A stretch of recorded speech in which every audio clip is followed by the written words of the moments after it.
Teman wanita saya memfailkan perintah sekatan mendakwa saya mendera secara emosi kerana mempersoalkan perbelanjaannya. Saya tidak melawannya, hanya menutup semua akaun dan membatalkan pajakan yang saya jamin. Peguamnya menghubungi 72 jam kemudian, merayu untuk berunding. Saya berumur 31 tahun, lelaki, dan telah diberikan perintah sekatan pada petang Khamis di tempat kerja saya. Meja depan menghubungi saya. Kedengaran tidak selesa.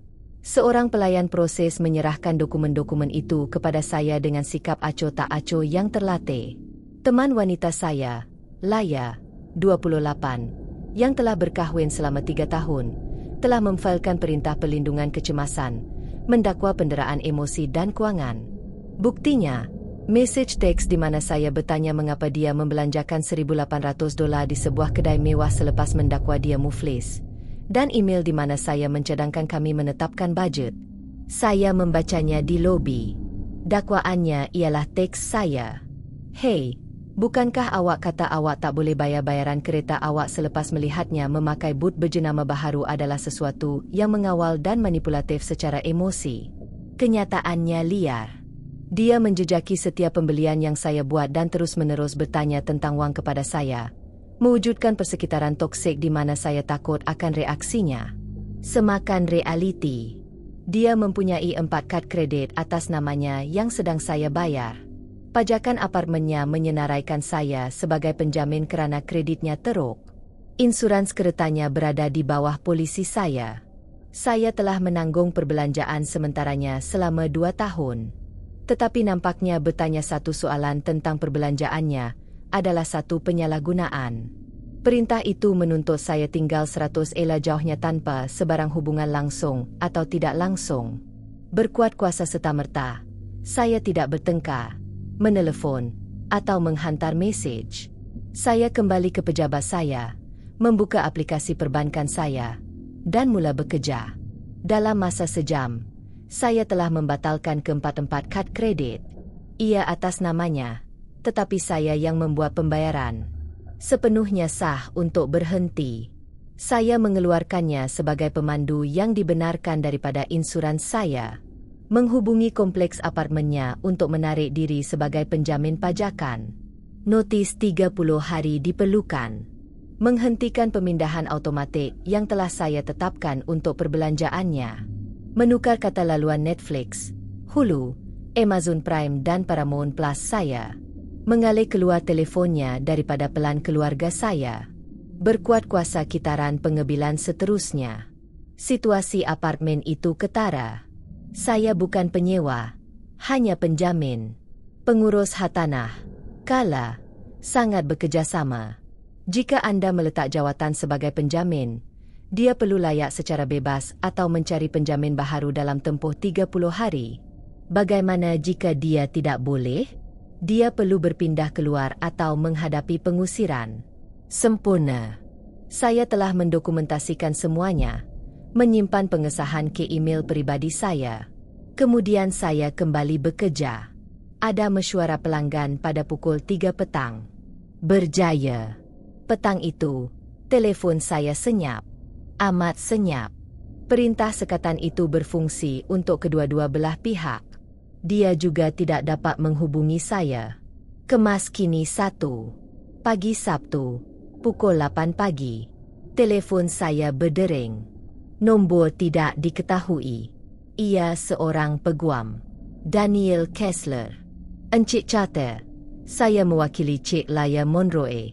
Terdapat salah faham dengan perintah perlindungan. Salah faham apa? Perintah itu jelas. Tiada hubungan. Ya, pelanggan saya telah menghadapi masalah. Beberapa akaun kewangannya telah ditutup. Saya berhenti membuat pembayaran sukarela pada kad kreditnya. Ya, tetapi dia bergantung pada pembayaran tersebut. Maka dia sepatutnya mempertimbangkannya sebelum memfailkan perintah sekatan yang mendakwa saya kesat kerana mempersoalkan pembayaran tersebut. Diam, Encik Carter. Tentunya kita boleh mencari penyelesaian. Anak guam saya terbuka untuk meminda perintah bagi membenarkan perbincangan kewangan. Tidak perlu. Saya mematuhi sepenuhnya perintah itu. Tiada hubungan bermaksud tiada hubungan, termasuk tiada sokongan kewangan kecuali pajakan. Saya telah memberikan notis yang sewajarnya untuk menarik diri sebagai penjamin. Itu urusan pengurusan hartanah, bukan dia. Ini balas dendam. Ini pematuhan. Dia berkata, penglibatan kewangan saya adalah kesat.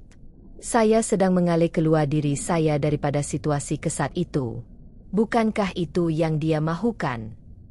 Dia menggumam tentang niat jahat dan penderaan kewangan. Daniel, dia memfailkan dokumen undang-undang yang memanggil saya kesat. Saya menghormati kehendaknya dengan menjauhkan diri sepenuhnya. Selamat berhujung minggu Anda. Saya menutup telefon. 20 minit kemudian, teks masuk bertubi-tubi daripada rakan-rakannya. Saya tidak membacanya, hanya tangkap skrinnya. Melanggar perintah sekatan membawa kepada 2 hala. Mereka menghubungi saya bagi pihaknya. Kemas kini kedua. Pagi Isnin membawa huru-hara. Pertama, email daripada Daniel. Surat rasmi yang menuntut saya menyambung semula sokongan kewangan semasa tempoh peralihan ini. Balasan saya pendek. Mengikut perintah sekatan, saya tidak boleh berhubung atau mempunyai sebarang hubungan dengan Cik Monroe. Sokongan kewangan akan membentuk satu hubungan. Sila maklumkan kepada anak guam Anda bahawa saya mematuhi sepenuhnya perintah mahkamah. Kemudian datanglah ribut media sosial. Bukan jenis biasa. Kawan baik Laya, Mia, menyiarkan di Instagram, apabila lelaki toksik menggunakan wang untuk mengawal wanita selepas dikecam kerana penderaan, sebahagiannya penderaan kewangan, sebahagiannya manipulasi narsisistik. Tetapi Mia tersalah langkah. Dia berkongsi tangkapan skrin teks Waila kepadanya. Dia membatalkan semuanya. Saya tidak boleh menonton hulu pun. Saya beritahu perintah sekatan itu akan membuatnya perasan. Tetapi sekarang dia tidak mahu membayar kad saya. Peguam itu mengatakan dia tidak diwajibkan secara sah. Jadi dia boleh berhenti. Ini memakan diri. Seseorang menghantar tangkapan skrin kepada saya. Saya majukannya kepada peguam saya. Diupah pada petang Sabtu. Keseronokan sebenar. Datang pada petang Selasa. Kala dari kompleks Pangsapuri itu menelefon. Encik Charter, saya dikehendaki memaklumkan kepada anda bahawa Cik Monroe belum memberikan kelayakan alternatif atau penjamin baharu. Dia ada 23 hari lagi. Sila sahkan jaminan saya tamat seperti yang dijadualkan. Ia akan tamat, tetapi dia datang hari ini bersama ibunya. Terdapat satu kejadian. Oh, ibunya, Puan Monroe, cuba memalsukan tanda tangan anda pada borang pembaharuan jaminan. Saya duduk. Maafkan saya. Kami mempunyai kamera dan tanda tangan anda pada fail. Ia jelas dipalsukan. Kami telah merujuknya kepada pasukan guaman kami dan polis tempatan. Wah, kemas kini ketiga. Ibu Yela, Dian, cuba menghubungi saya melalui LinkedIn. Platform profesional tidak dilindungi oleh perintah sekatan. Nampaknya. Mesejnya. James, ini tidak masuk akal. Awak dan Laya mempunyai perselisihan faham kecil dan sekarang awak merosakkan hidupnya. Bangkit dan betulkan ini. Saya tidak membalas. Hanya tangkap skrinnya. Peguam saya, Robert, berbeza daripada cerita-cerita lalu. Sangat teruja. Dia memfailkan perintah sekatan yang tidak berasas. Teksnya sendiri membuktikannya. Ibunya cuba memalsukan. Mereka mengganggu awak melalui pihak ketiga. Kita boleh balasu. Mari kita tangguhkan. Saya mahu lihat ke mana hala tuju perkara ini. Hari Rabu membawa lebih banyak peningkatan. Kereta Laya telah dirampas. Bukan perbuatan saya. Dia tidak membuat pembayaran dalam 4 bulan. Dia telah menggunakan wang saya untuk pembayaran kereta untuk pembelian lain. Tanpa pemindahan saya, dia tidak dapat membuat pembayaran separa untuk menghentikan rampasan itu. Mia menyiarkan mengenainya. Sekarang dia mengambil keretanya. Ini adalah penyalahgunaan. Seorang pengulas menegaskan, jika dia mengambil keretanya, Bukankah itu bermakna dia yang membayarnya? Bagaimana menghentikan pembayaran atas penyalahgunaan kereta orang lain? Mia memadamkan siaran itu. Khamis, kad kredit Laya mula berkurangan. Dia telah mencapai had maksimumnya dalam 3 hari membeli belah panik. Dengan andaian saya akan mengalah dan membayarnya seperti selalu. Daniel menelefon lagi. Encik Catir, pelanggan saya sanggup menggugurkan perintah sekatan itu. Saya tidak bersetuju dengan itu. Apa? Perintah itu melindunginya, bukan? Saya tidak mahu dia berasa tidak selamat. Ia sepatutnya kekal. Tetapi Anda boleh bersetuju untuk pembubaran bersama. Tidak, saya baik-baik saja. Saya telah menyesuaikan diri untuk mematuhi perintah itu. Tidak perlu berubah sekarang. Dia akan diusir. Itu malang, tetapi saya tidak boleh terlibat dalam perumahannya. Itu akan melanggar perintah yang dia tutup pada saya. Kemas kini keempat. Tuduhan pemalsuan menjadi rasmi. Dian Monroe telah ditangkap di kelas pilatesnya. Mengikut rekod awam laporan polis, dia telah cuba memalsukan tanda tangan saya pada pelbagai dokumen, bukan sahaja jaminan pajakan.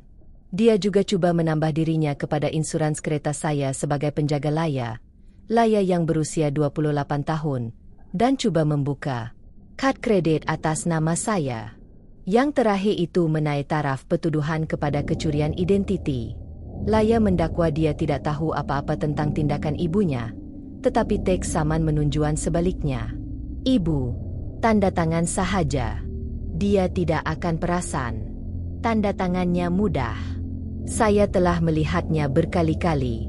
Jika awak uruskan insurans, saya boleh dapatkan semula kereta saya. Daniel menarik diri kerana peguamnya yang dikaitkan dengan perbincangan kecurian identiti telah melanggar garisan etika. Peguam baharunya, seorang lelaki yang sama-sama bernama Tom, menghantar surat permintaan untuk sokongan kecemasan dengan memetik keadaan yang teruk. Respons Robert adalah emas. Pelanggan kami menyatakan bahawa meminta sokongan kewangan daripada seseorang yang Monroe mendakwa penderaannya akan membahayakannya. Kami tidak boleh dengan niat baik memudahkan situasi berisiko sedemikian. Sementara itu, saya berkembang maju. Memulakan kelas membuat kek dengan wang yang saya tidak belanjakan untuk Laya. Menyiarkan beberapa gambar Instagram. Tiada apa-apa yang remeh. Hanya saya membuat roti masam. Rakan Laya, Sophie, menghantar mesej kepada saya. Awak membiarkan dia kehilangan tempat tinggal hanya kerana pergaduhan yang bodoh. Saya menjawab, saya menghormati keperluannya untuk perlindungan daripada dakwaan penderaan saya. Awak lebih suka saya melanggar perintah sekatan? Dia menyekat saya. Kemas kini 5. Keadaan menjadi pelik dan lucu. Laya melancarkan kempen crowdfunding. Bantu seorang mangsa dide melarikan diri daripada penderaan kewangan. Kisahnya mencengkam. Bekas teman lelaki yang jahat memotong perbualannya selepas dia menentang penderaannya. Memerlukan dana untuk perumahan, kereta dan keperluan asas. Dia mengumpul $73 dalam 3 hari. Kemudian seseorang, bukan saya, menyiarkan sejarah media sosialnya di ruangan komen. Beg tangan berjenama, makan malam mewah, hujung minggu spa, semuanya dari tahun lalu dengan caption seperti, bersyukur untuk seorang lelaki yang melayan saya dengan baik. Dan apabila dia mengejutkan anda dengan jiuci, kempen itu ditutup kerana penipuan.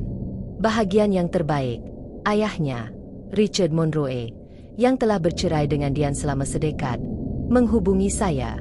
James, ini Richard, bapa Laya. Saya dengar tentang situasi itu. Encik Monroe, saya tidak boleh berbincang. Saya tidak menghubungi tentang itu. Saya memohon. Maaf. Saya kenal anak perempuan saya. Saya melalui ini bersama ibunya. Perintah sekatan, tuduhan palsu, manipulasi kewangan. Ia seperti deja-vu. Dian telah melakukan aksi yang sama semasa perceraian mereka. Penderaan palsu dakwaan, cuba menangkapnya, memalsukan tanda tangannya pada pinjaman. Awak buat perkara yang betul. Jangan mengalah. Mereka akan memuncakkan lagi keadaan sehingga mereka nampak awak takkan berganjak, kemudian beralih kepada sasaran seterusnya. Dia betul tentang peningkatan itu. Kemas kini 6. Hari pengusiran semakin hampir. Laya terdesak dan melakukan sesuatu yang tidak dijangka. Dia menghubungi ibu saya. Ibu saya, Maria, seorang yang hebat, tetapi tidak mengambil kata-kata kosong. Baginya, perbualan itu berbunyi, "Lila, Puan Carter, James takkan bercakap dengan saya kerana awak ada perintah sekatan terhadapnya." Ia satu salah faham. Awak memfailkan dokumen undang-undang yang mengatakan anak saya kesat. Saya tak sengaja. Kemudian awak berbohong di bawah sumpah. Saya tahu dia sedang mengawal dengan membayar semua bel awak. Laya meletakkan telefon. Ibu saya memanggil saya sambil ketawa. Perempuan itu ada sesuatu yang lain. Awak mengelak peluru berpandu. Miho. Tetapi Laya teruskan. Hari ke-24. Dia muncul di pejabat saya. Keselamatan menghentikannya di pintu masuk. Saya telah memberi amaran kepada mereka tentang perintah sekatan itu. Dia menyebabkan kekecohan menangis teresa-esak tentang bagaimana saya merosakkan hidupnya dan hanya mahu untuk bercakap. Pihak keselamatan menghubungi polis. Dia ditangkap kerana melanggar perintah sekatannya sendiri. Ironinya, dia menghabiskan 1 malam di penjara. Dian menyelamatkannya dan segera mengadakan sidang asbar. Serius, di luar mahkamah, 3 wartawan muncul, mungkin menjangkakan hari berita yang perlahan. Dian merungut tentang penyalahgunaan kewangan dalam hubungan dan lelaki yang menggunakan wang untuk mengawal wanita. Seorang wartawan bertanya, "Puan, bukankah Puan didakwa atas tuduhan kecurian identiti dan pemalsuan?" Itu tidak relevan. Puan didakwa memalsukan tanda tangan lelaki ini untuk mencuri wang.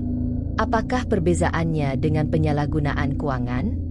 Saya melindungi anak perempuan saya dengan melakukan penipuan. Sidang asbar itu berakhir dengan cepat.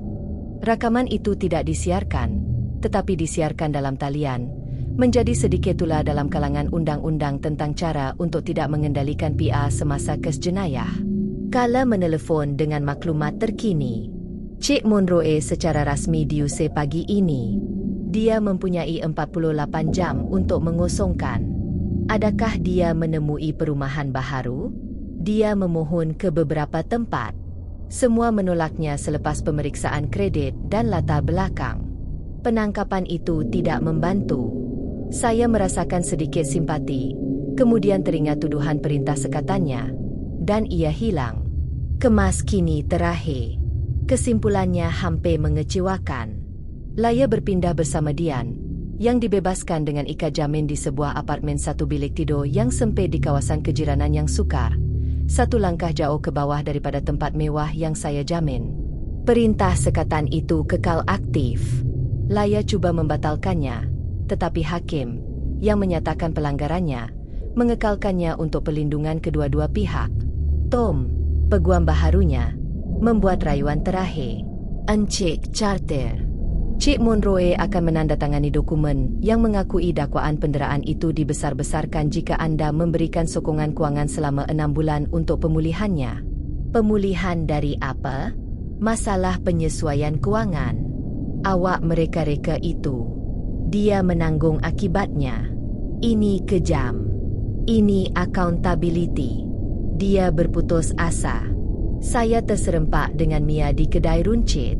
Dia cuba mengelak ke lorong produk, tetapi kami bertentang mata. Apa khabar Laya? Saya bertanya, benar-benar ingin tahu. Mia kelihatan tidak selesa. Dia bekerja runcit, tinggal bersama ibunya.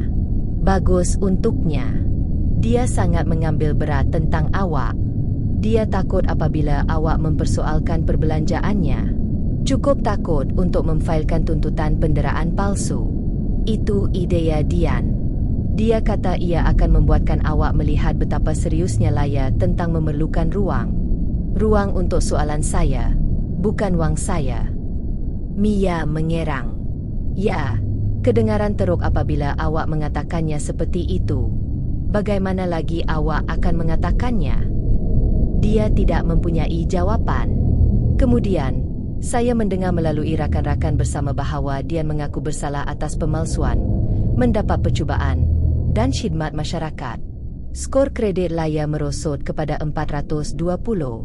Dia bekerja di kedai runcit, tinggal bersama Dian, dan berpacaran dengan lelaki baru. Dia sudah meminta bantuan kewangan. Perintah sekatan itu berlarutan selama 9 bulan lagi. Richard menghubungi saya sekali lagi. Dengar kata awak tetap teguh. Kerja yang bagus. Dia sudah mencari lelaki seterusnya. Grudge atau apa-apa.